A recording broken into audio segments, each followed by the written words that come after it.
Please welcome United States Senator John Fetterman.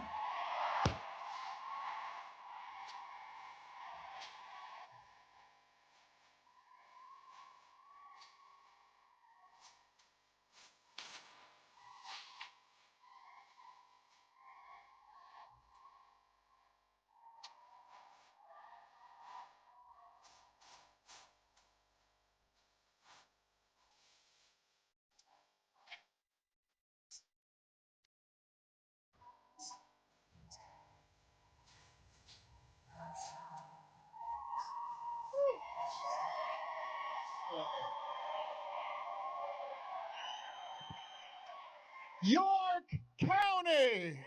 Woo! Woo! My hometown! My hometown!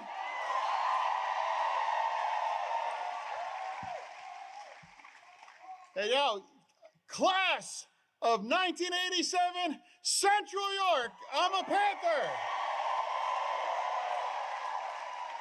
So it's great to be back. I'm gonna drop some York cred here right now, okay? Who remember going to the York Mall? Yeah. Who, Gen X, who ever went to the Funderland arcade to play Pac-Man? We just drove by the Delco Plaza and I saw Red Dawn in 1984. Anyone else? We're here at the Fairgrounds. My dad brought me here to see the Statler brothers, okay? As a kid, every September, we would go here to the fair. Yeah. So, and it's like, remember, now this is going way back. You know, this was before Topgolf took over everything. Who remembers Avalons to hit some balls? Anyone? Yeah. That's how go back in York I go right now. And so now, I am so amazing. It's amazing. Look at this crowd. It's so great to be here.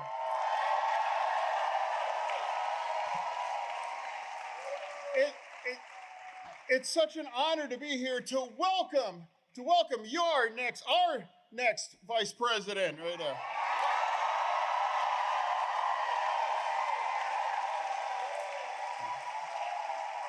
Yeah, oh yeah.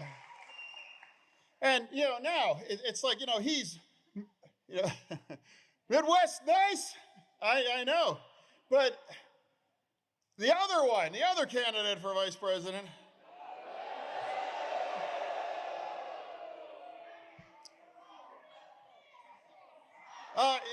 yeah. You know, I work with him.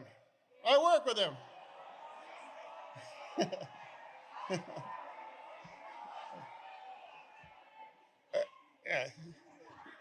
So you might think that is he really that weird? And I'm here to say, yes, I can confirm that. Confirm that. Yeah, and now let's us talk about my colleague from the Senate, Senator Vance. Now let's talk about a lot of that things. You know, can you even believe this? J.D. Vance have now called Trump America's Hitler. Can you believe that? In an interview, Vance actually agreed that Trump is a sexual predator.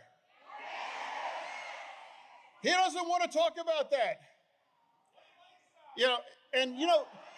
And also J.D. Vance has now even said this, and you can look it up, and it's absolutely true.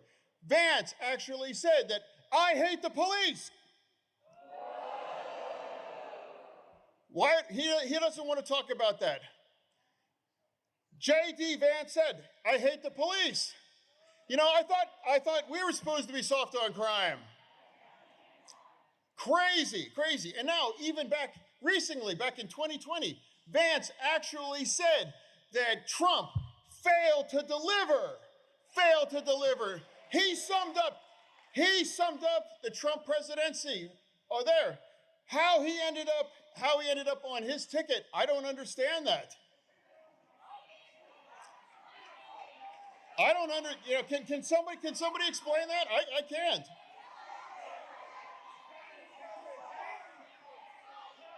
You know, in a very weird way, Vance actually reminds me of Dr. Oz. Yes, I know they're weird, both.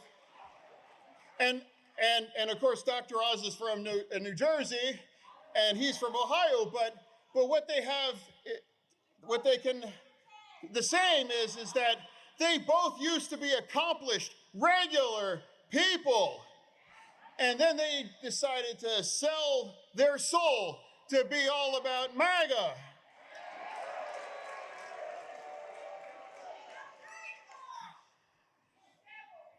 And now, it's like just like Pennsylvania rejected Dr. Oz and sent him back to New Jersey.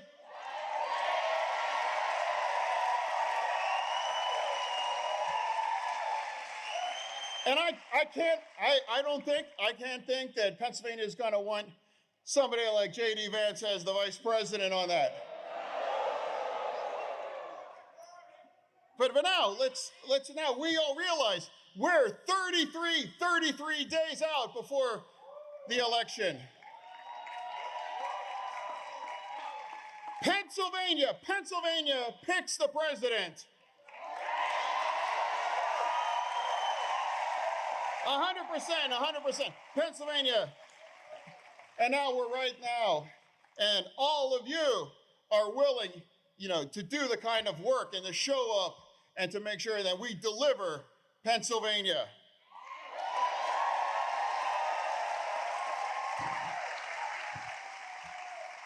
And now I'm going to talk to the media that's all here now. National media, anyone. I talk to the media all the time. And I'm calling it out. Now let's talk about the kinds of campaign that Trump is wanting and winning. What's he talking about? How he thinks that. Now Trump is talking about that they're eating the dogs. They're eating cats. He said that the vice president now just decided to become black. He called Harris is mentally impaired.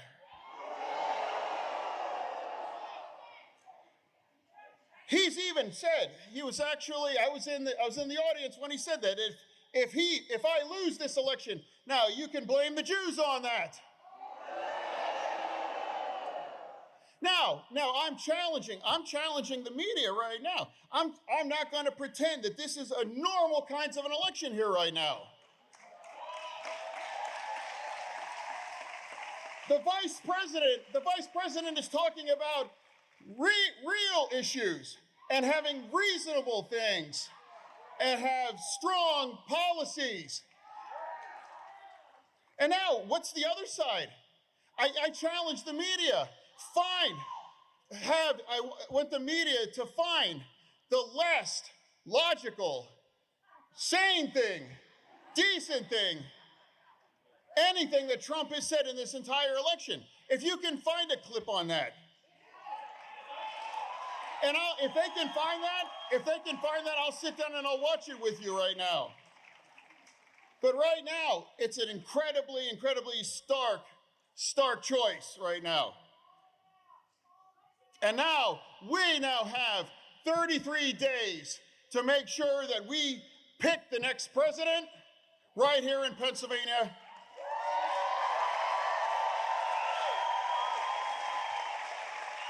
You delivered for me in 2022.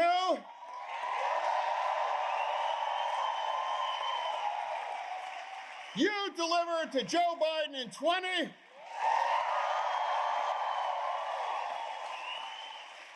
And now your next mission is to make sure that Kamala Harris and Tim Walz is our next team leading Pennsylvania.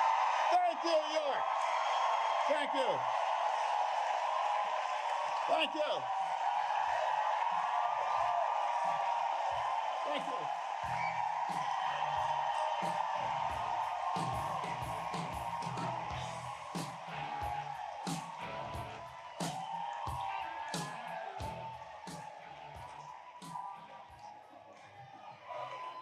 Please welcome former school teacher and community leader, Jerry Ann Johnson.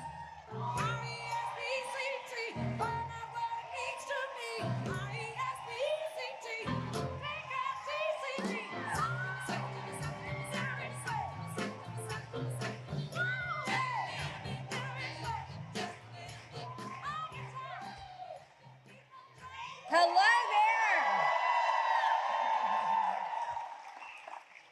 Good afternoon, everyone. My name is Jerry Ann Johnson, and I'm very, very happy to be here to welcome Governor Walz to our neck of the woods here in central Pennsylvania.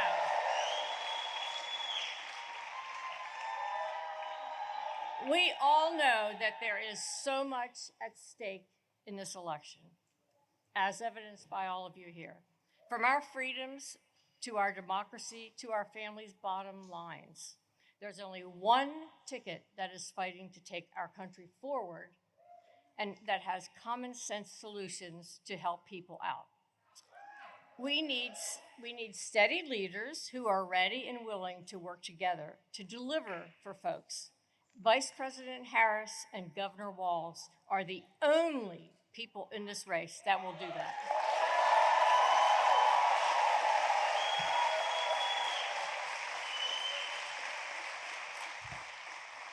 So you might be wondering, why is this person that we don't have any idea about, why is she speaking to us today? Well, I have a confession. I have been a lifelong Republican.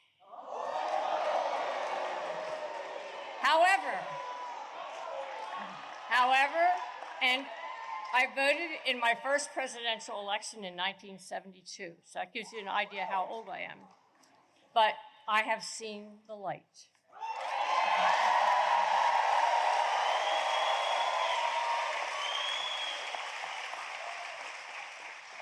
And I know that the choice that we make in this election will shape the future of our country for decades to come. Oh, you can't hear me? Oh, she told me not to touch it, so I was being obedient.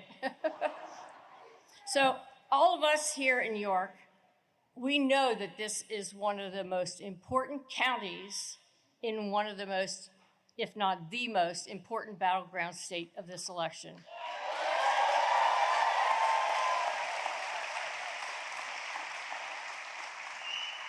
And there is a lot riding on our shoulders. We must show up and make our voices heard. We really do have the power to decide what happens in this election. So we here in central Pennsylvania, and especially here in York County, we have the power to decide what our future looks like. And I'll tell you this, we will not give this to Donald Trump and J.D. Vance. We will not give them the chance to roll back the clock and take us with them. The threat that Trump's extreme Project 2025 poses is very personal to me. I'm an advocate for women with heart disease. I have worked in this field for 20 years. And I'm also an advocate for people struggling with mental health issues. I have 2 bipolar children, and I know quite well the struggles that they face. I remember what it was like before the Affordable Care Act was passed, and people were routinely denied coverage because they had pre-existing conditions, things like asthma, diabetes, and heart disease, or even cancer. And as Trump has repeated on the stage, just as recently as the debate in Philadelphia last month, he still wants to repeal the Affordable Care Act. ripping away coverage and raising costs and returning us to that time when Pennsylvanians could be denied coverage on the basis of pre-existing conditions. Repealing the Affordable Care Act would raise costs or deny coverage to over 5 million people in Pennsylvania with pre-existing conditions, including people that I love and interact with every single day. So this to me is just unthinkable. But that is what Trump talks about doing. In stark contrast, we have Vice President Kamala Harris and Governor Tim Walz.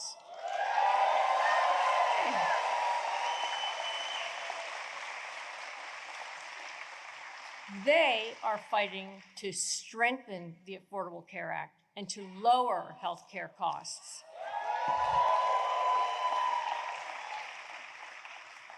They want to expand the caps on prescription drugs for drug costs for Medicare to all Americans and to ensure more folks have access to affordable health care, not fewer.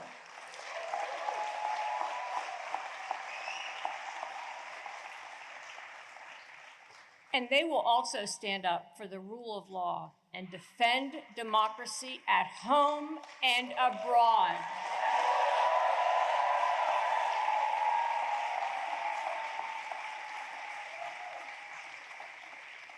They will defend our fundamental rights and freedoms.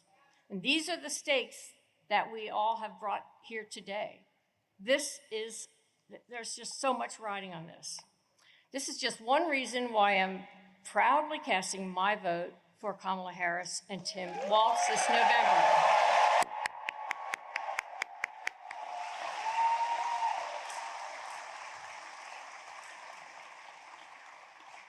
And I think I'm pretty certain of this, that everyone here is going to do the same, including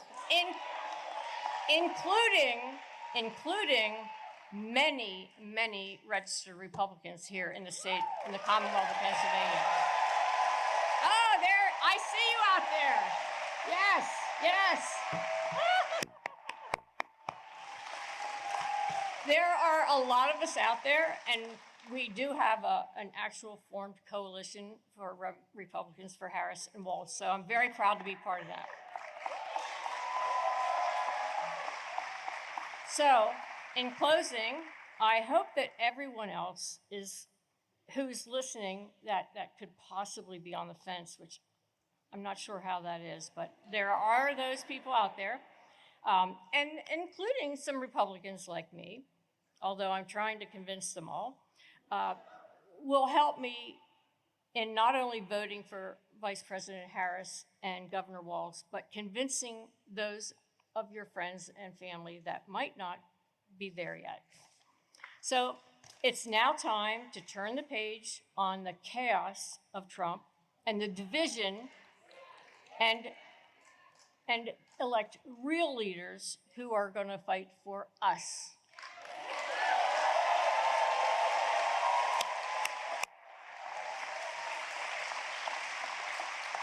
And now, the moment you've all been waiting for, it is my honor, my absolute honor, to introduce one of those leaders who is here with us today. He is absolutely delightful.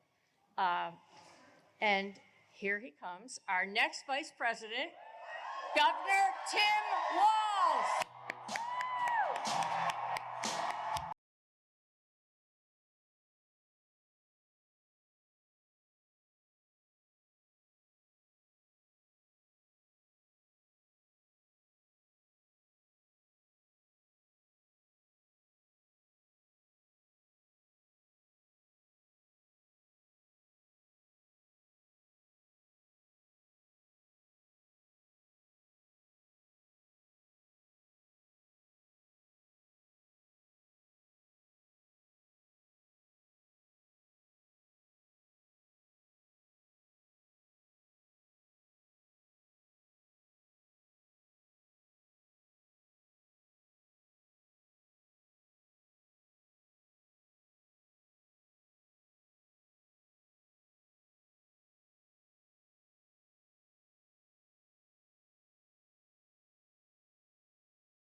Before I start, I just have to admit, that is the coolest thing I've ever got to do is come off that bus. So that was really great.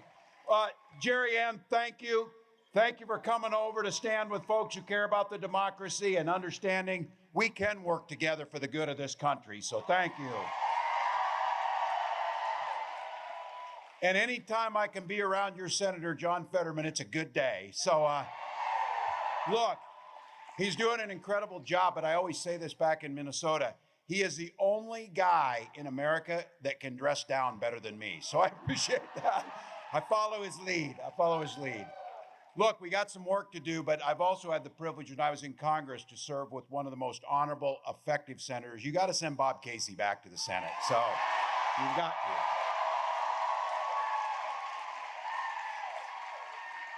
And I'll tell you, when I don't watch a lot of the pundits or whatever, but I will tell you the one who speaks the truth. And every time I hear her when she's on, I'm like, whoever she's representing is damn lucky. Madeline Dean is doing a hell of a job. So she's amazing. And then A.G. Henry is here. And we were just discussing, as a governor, having an A.G. that has your back matters more than anything. So really appreciate that. And to Pennsylvanians, of course, it's who you are, and to the EMTs, thank you for the incident we had, for taking care of folks. My wife is always reminding me to stay hydrated too, so it sounds like folks are okay. But look, I do want to start out on that note, saying for all of us, our hearts, thoughts, and prayers are going out to our neighbors, the folks across the Southeast United States. They're still in the midst of a catastrophe from the damage of Hurricane Helene. Families lost homes, and too many loved ones have lost their lives.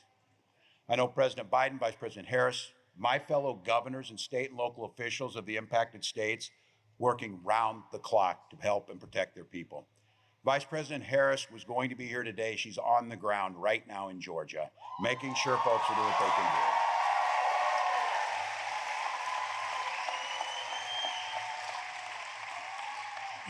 You've all seen it. These are challenging times for us. They are challenging, but I've always said this, they bring out the very best in who we are as Americans. So as a governor, a former guardsman, I've been activated in the wake of tornadoes, floods, and I understand at this point what things are happening. It's an opportunity to put partisanship aside, commit to providing the resources necessary, make sure these people get their lives and their livelihood back in order. So, I also say it for the folks, and we see, so the news gets out there. For anyone affected this, keep following local law enforcement. Let the first responders and professionals handle this. We can bring the goodness of the American people in, is what we're seeing. So thank you all. Go to the Red Cross, do some of those things, but we will rebuild. We will get things back. That's just what we do as Americans. So thank you.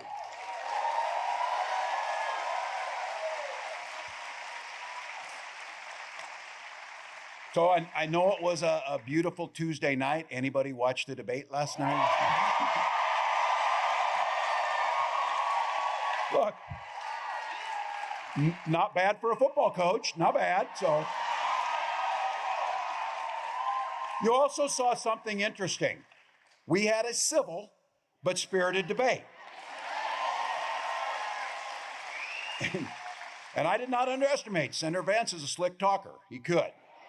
But I also called out there, you can't rewrite history. You can't rewrite history. And trying to mislead us about Donald Trump's record, that's gaslighting. That's gaslighting. So on the economy, reproductive freedom, housing, gun violence, look, they tried to tell us last night, wow, you should be happy. Donald Trump tried to save Obamacare. Are you kidding me? He spent his entire presidency trying to eliminate it. But I'll tell you, I think some of you saw this. When you're governor, congressman, you're trying to solve problems, whatever you want a straight answer on something. The moment that really stuck out is I just asked the simplest of all questions that every single American should be able to answer. I asked him if Donald Trump lost the 2020 election.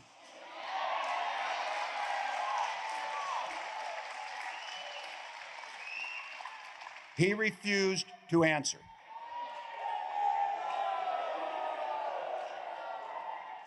Can we have an EMT, we need someone with water right here, center back, right in front of the media. You have somebody? There we go. There he is. You guys got water? Yeah, you're right. We probably should. That's a good point. Think about it. We got somebody on it? All right, thank you all. Thank you.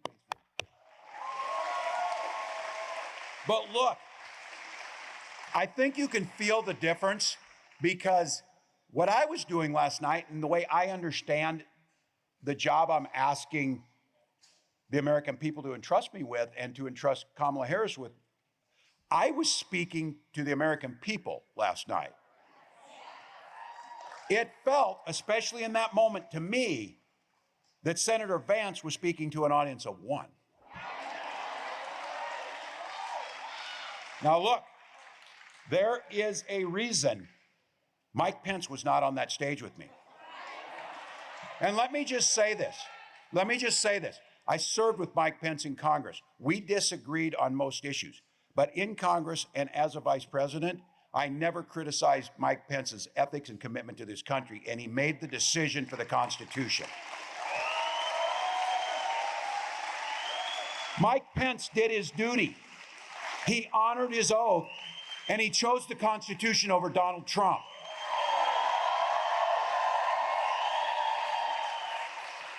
Understand, in that 88th minute last night, with that damning non-answer, Senator Vance made it clear he will always make a different choice than Mike Pence made.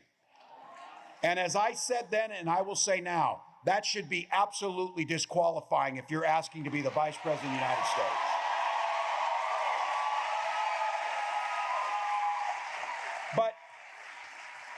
But our democracy is strong, and we know that campaigns are supposed to be about giving a vision. And last night you saw two very different visions for the future of this country. You also, a couple weeks ago, saw two very different visions of leadership on the debate stage with Kamala Harris and Donald Trump.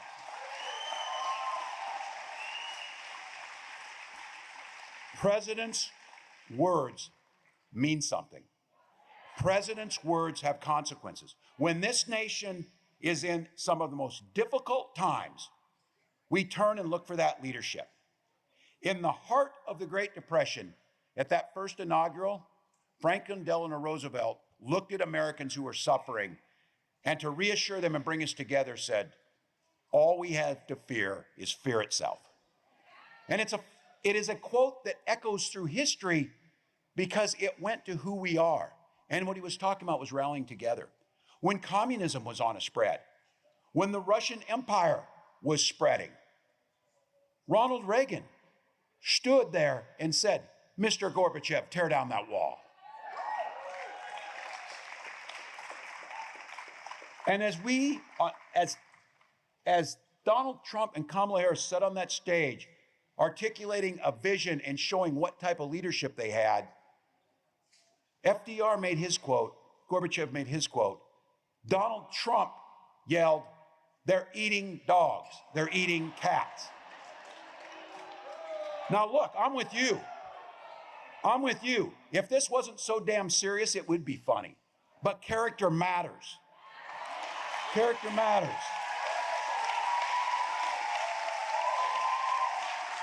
And Kamala Harris has it.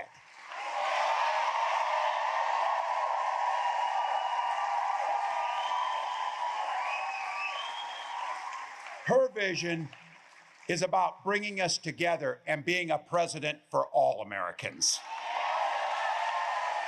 Now, being in this beautiful town, riding in on a bus, again, super cool. I do always recognize this. The privilege of being on this ticket is a privilege of my lifetime. But the real privilege is getting to meet Americans where they live all across this country. And coming back here to Pennsylvania, I have found out Pennsylvania and Minnesota have a lot in common. Super Bowl rings are not one of them. We're 4-0, people. Let me have my moment. Let me have my moment. Go Vikings. But look, it's deeper than that. These two states have a history. We have fed this nation and we have powered this nation from our two states. And we also share something else that bonds us all together. And it's the reason all of you are here. Thank you. Thank you for taking time out of your busy life. Thank you to the mom and daughter I'm going to talk to who are here first thing in the morning to come and stand in here to say that this was what it's about. But you're here, you could be anywhere. You could be doing something else. You came here for that simple reason. You love this country. So thank you. Thank you, thank you, thank you.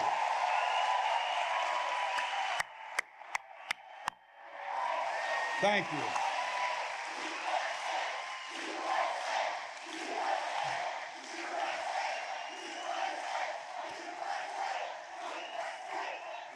It feels good when we know we're united.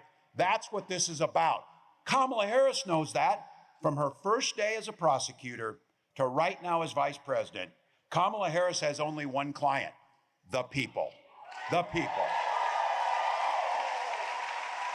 She did her job to protect us. She took on the predators. She took on fraudsters trying to rip people out of their houses, and she took on transnational gangs and corporate interest.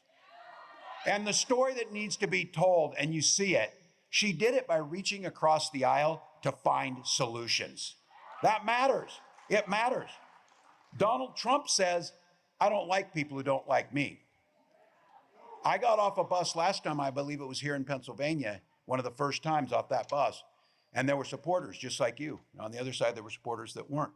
And I said, I can always tell they had on red hats and they weren't supporters. But Kamala Harris turned to me and looked me in the eye. She said, Tim, never forget, we work just as hard and our policies matter for those people and those people. We're in it together. We're in it together. And let's just be really honest about this, especially for the young folks who are here, because it seems like maybe people had forgotten this. Our politics, and Kamala Harris reminded us, can be done with a sense of joy. It can be done with a sense of happiness.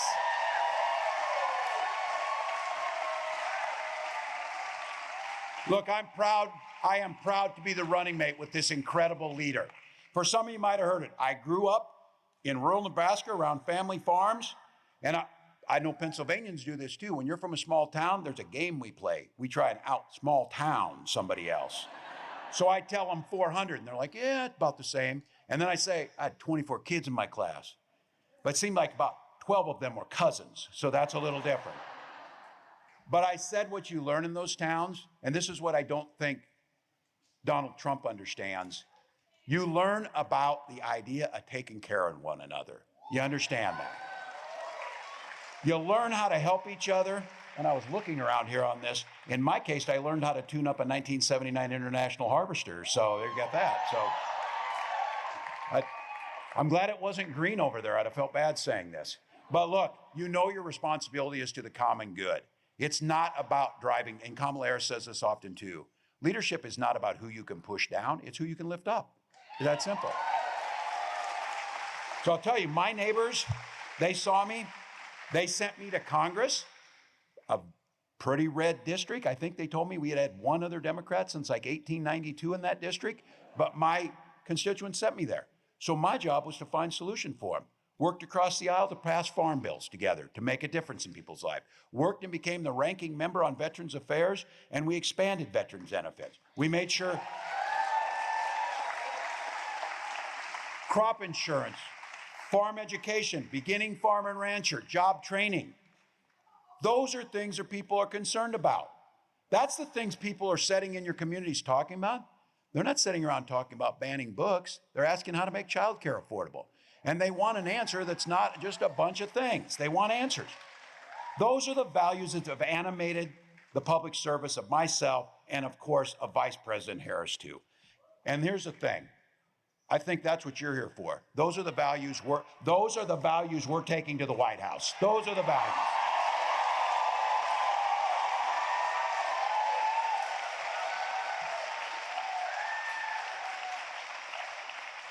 You already know that here in Pennsylvania. You felt the pain of the Trump years.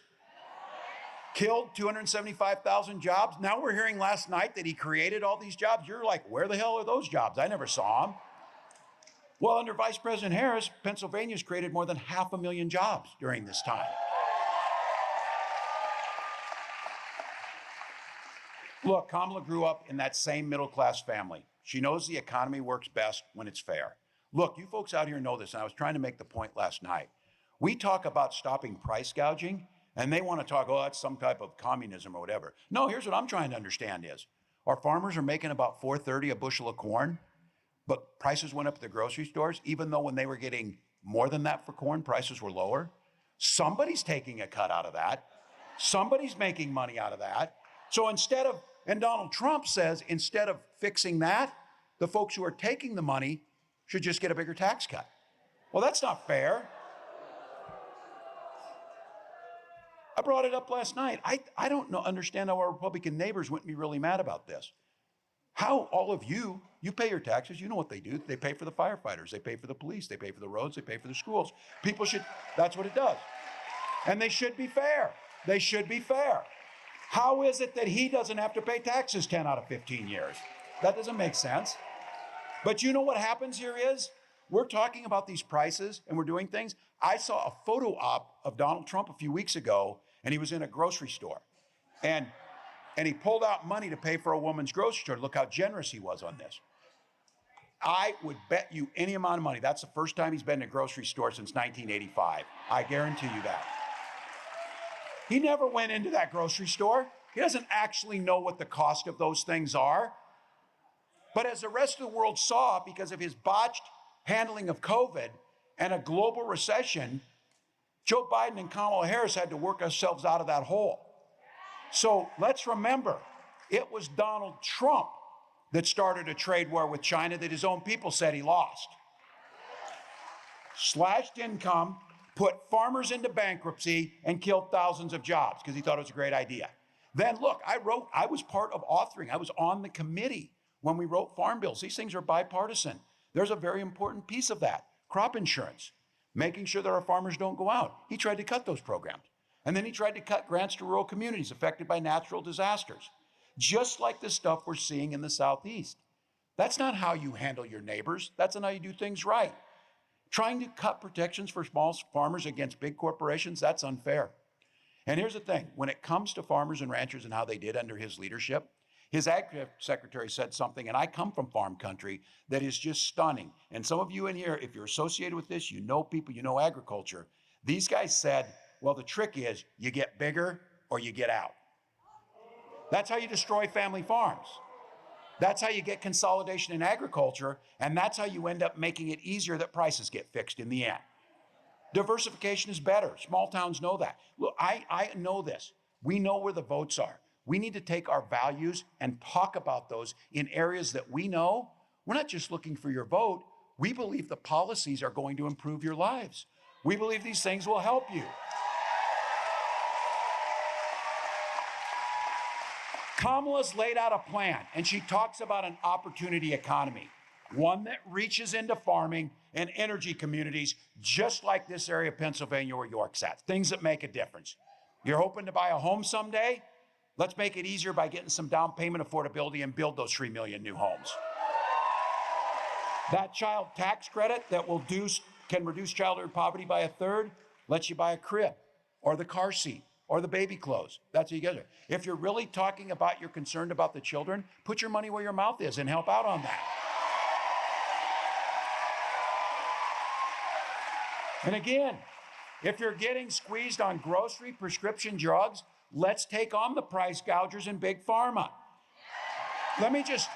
Those of you in here know this. I just met someone talking, those who need insulin. This is not a choice. It's like, oh, maybe I'd like to buy a new TV or maybe I'd like. No, you die if you don't get insulin. It's a necessity. And Kamala Harris capping insulin at $35 gives people a mind that they can get it, peace of mind. We did it in Minnesota, and you know what it took to get it done? It took a mother who lost her son because he was rationing his insulin once he went off her insurance. And when we're talking about price gouging, again, I'll say that little vial of insulin that's $35, It used to cost, in some cases, up to $800. You know how much it costs to make it? $5. $5 is what they say. So look, let's start doing the things that people are asking for, not the stupid things that are there to distract us. If you've got an idea for a small business, let's cut the red tape. We're willing to help on that. And then give a tax credit. And when we talk about the tax credit, it's been frozen forever at $5,000. Who can start a small business on $5,000 on a tax credit? Kamala Harris proposed 10 times more at $50,000 tax credit. And when people ask a couple things, how will you pay for that? First of all, those small businesses will generate a lot of revenue and a lot of extra jobs. And secondly, if you call yourself a billionaire like Donald Trump and you've not paid federal tax for 10 of the last 15 years, we'll start collecting from folks like that. That'll make a difference. So.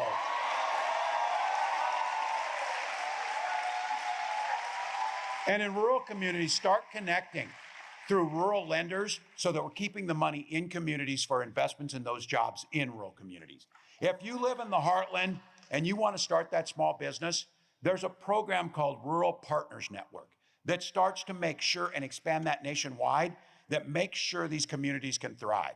And I keep talking about this. People are concerned, small communities. My small community, when I lived there, was bigger, and it continues to drop down.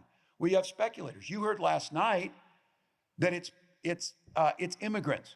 They're taking all the housing.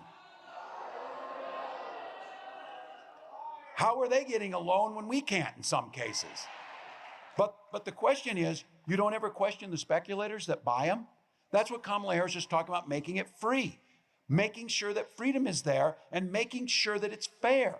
This idea that you can have an economy that works for everyone makes a difference. Now look, I want to be clear. We've got Republicans in the group here, and we've got them in our families. We got them in our families. Look, the Republican Party has added much to this country. We need them back again, because that Republican Party used to talk about freedom and fair economy, and they meant it.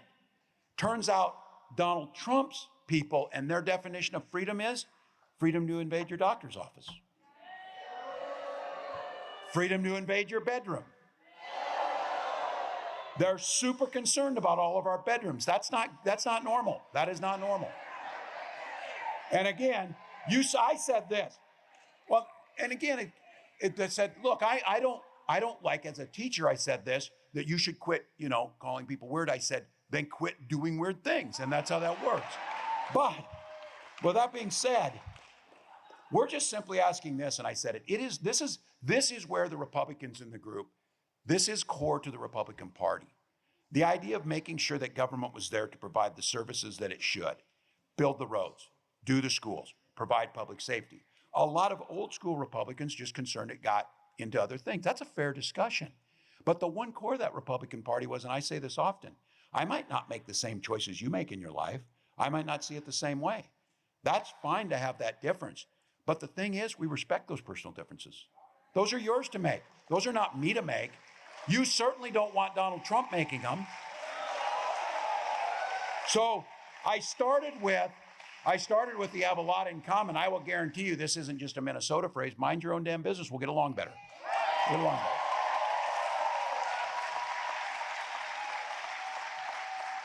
You heard a very clear difference on women's reproductive rights last night.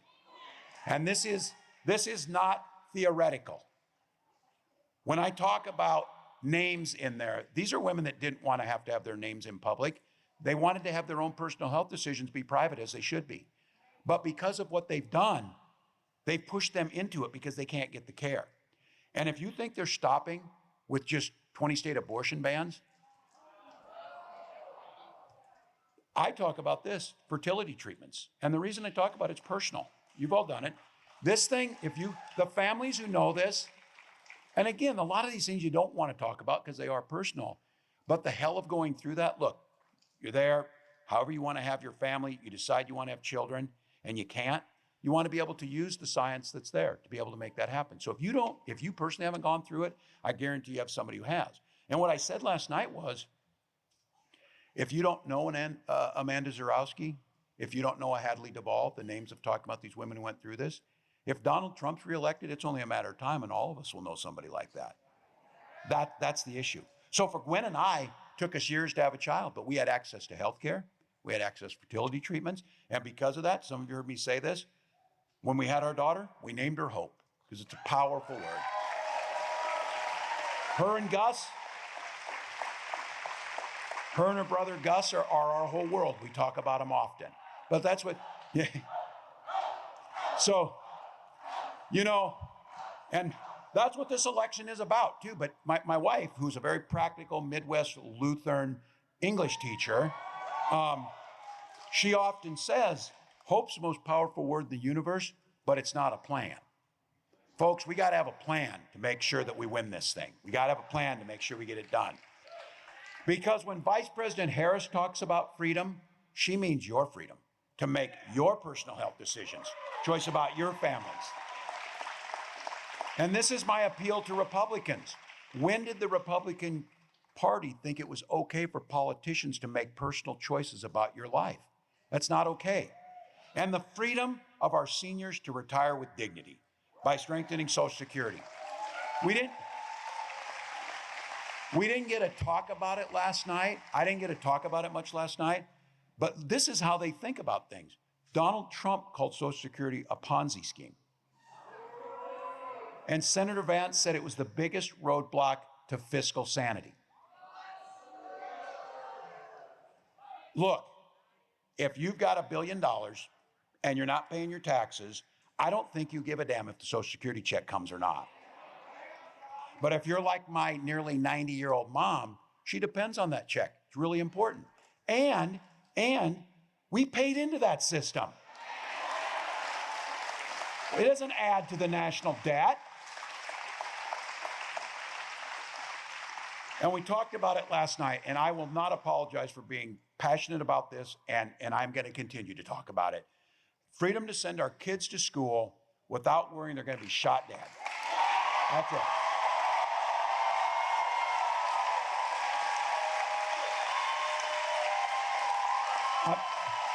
I'm a gun owner. I'm a veteran. I'm a gun owner. I'm a hunter. And I found out in the first debate, Kamala's a hunter or a gun owner. She talked about being a gun owner. But look, we keep talking about this. This isn't about the Second Amendment. We can protect the Second Amendment. But our first responsibility is to our kids. First responsibility is to kids.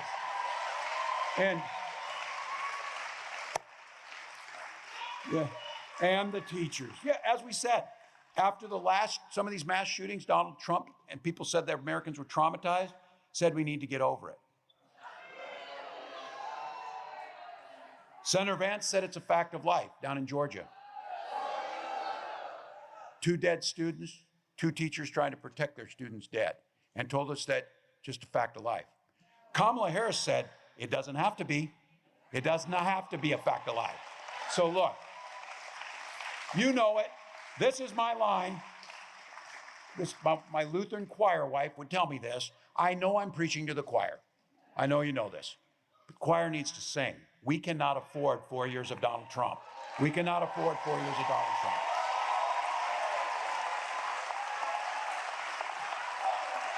We're not going back.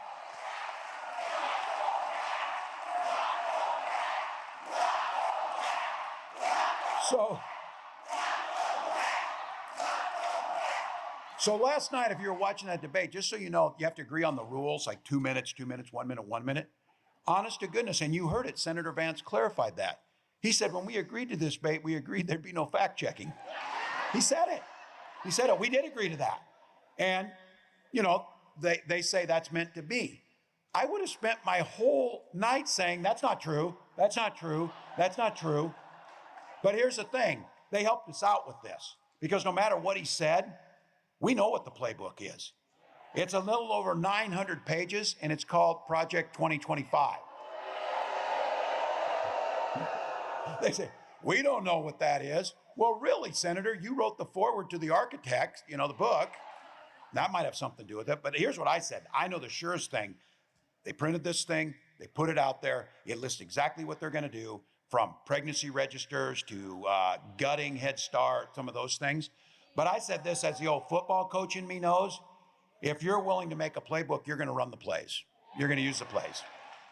But here's the deal.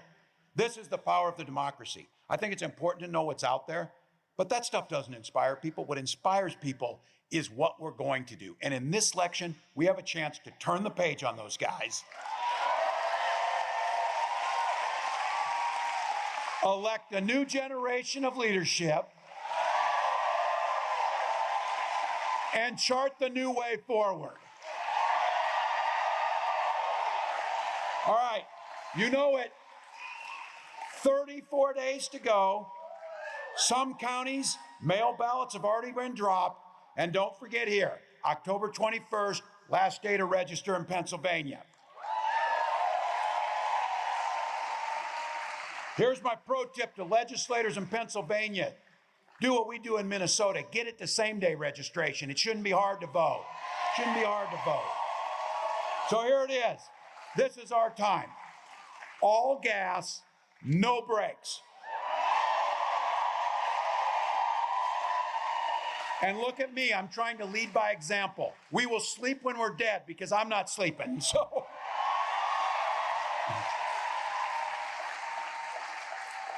We don't do it because we're partisan. We don't do it because we're Democrats. We do it because we love our country and believe in the promise of America. So you know it. As the next president of the United States says, when we fight, when we fight, when we fight, and